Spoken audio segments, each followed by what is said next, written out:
Menerima energi baru. Saat kita mengalami kenaikan frekuensi, banyak hal yang membuat emosi kita menjadi begitu sensitif.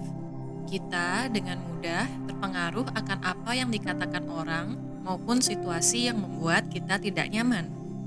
Hal ini adalah ciri dari kenaikan frekuensi yang banyak dialami ketika berada di jalan kebangkitan spiritual. Sebenarnya, apakah yang menyebabkan hal ini terjadi? Kenaikan frekuensi memaksa kita untuk meruntuhkan pemrograman yang lama karena mata ketiga kita terbuka dan bisa melihat ilusi dari dogma, doktrin, dan kepalsuan yang selama ini menciptakan konsep tentang perbedaan serta pemisahan. Ketika kita melihat melampaui ilusi tersebut, realita yang selama ini kita jalani menjadi terguncang dan mengakibatkan kita mengalami kebingungan. Hal yang perlu rekan-rekan sekolah jiwa pahami, gejala dari kenaikan frekuensi adalah hal yang membantu kita untuk menerima energi yang baru. Karena jika kita tidak menaikkan frekuensi kita akan terus diliputi dengan ilusi akan ketakutan dan ketidakberdayaan. Kemudian, bagaimanakah cara agar kita bisa menerima energi yang baru? Berikut adalah beberapa cara yang bisa rekan-rekan coba sehingga mampu melangkah maju dari energi lama menuju realita yang baru. Pertama adalah dengan melepaskan masa lalu. Banyak dari kita memegang erat masa lalu.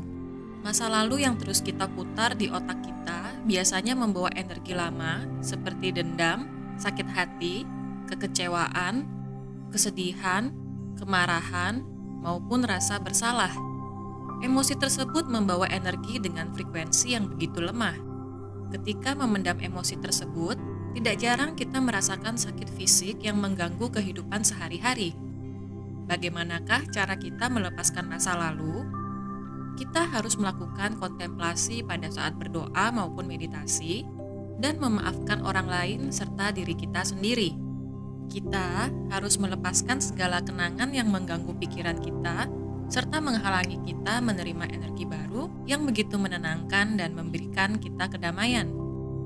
Kedua adalah membuat batasan sehat. Berada di pemrograman lama tidak jarang membuat kita menjadi individu yang penakut dan penurut. Kita berusaha membuat orang lain senang dengan memberikan kuasa akan kekuatan yang kita miliki kepada orang lain. Kita beranggapan bahwa jika kita tidak mau menuruti kehendak orang lain, maka kita menjadi individu yang tidak sayang keluarga, tidak setia kawan, atau tidak patuh terhadap pemerintah. Hal ini tidaklah benar. Selama hidup kita diprogram untuk mengikuti sekian banyak aturan yang membuat kita berada di bawah tekanan maupun ketakutan. Pernahkah rekan-rekan mendengar suara hati ketika seseorang berusaha membuat kita menuruti perintah mereka? Berikan batasan sehat akan apa yang boleh dan tidak boleh orang lain lakukan kepada diri kita. Sebagai contoh, jangan perbolehkan orang lain mengambil keputusan untuk hidup kita. Jangan perbolehkan orang lain memaksa kita untuk melakukan hal yang tidak ingin kita lakukan. Jangan perbolehkan orang lain merendahkan kita atau membuat lelucon tentang tubuh fisik kita di depan umum. Suarakan apa yang kita rasakan kepada mereka, namun dengan nada atau intonasi yang sopan dan riang. Hal ini adalah bentuk dari batasan yang harus kita buat demi diri kita sendiri. Ketiga adalah dengan menjadi awas akan momen saat ini. Seringkali hal yang menyebabkan kita sulit menerima energi yang baru adalah karena pikiran kita yang terbang ke masa lalu maupun masa depan. Kita terus mengulang kejadian masa lalu, atau kita terlalu khawatir dengan kejadian di masa depan yang belum terjadi. Hal ini membuat kita kurang bersyukur maupun mengapresiasi indahnya momen saat ini. Berhentilah sejenak untuk mengatur nafas dan melihat ke sekeliling kita.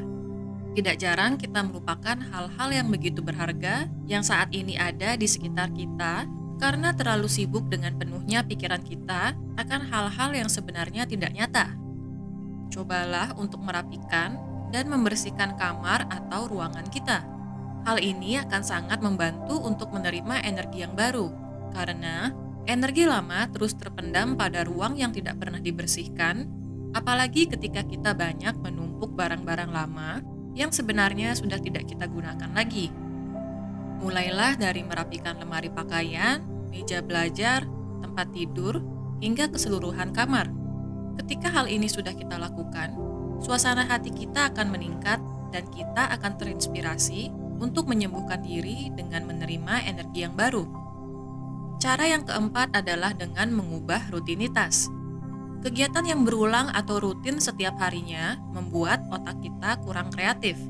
Hal ini karena kegiatan harian yang kita lakukan sudah diatur secara otomatis tanpa harus berpikir. Menjalani kegiatan yang sama setiap harinya akan membuat energi kita tersumbat.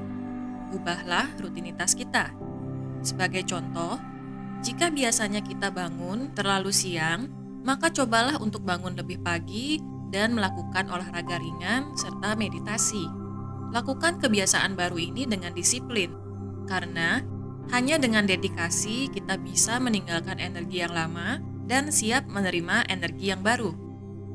Demikian 4 tips yang bisa rekan-rekan sekolah jiwa coba untuk melepaskan energi yang lama, sehingga energi baru yang begitu indah dan damai dapat masuk ke kehidupan kita. Apakah rekan-rekan memiliki cara lain untuk menerima energi yang baru? Silahkan berbagi pengalaman di kolom komentar.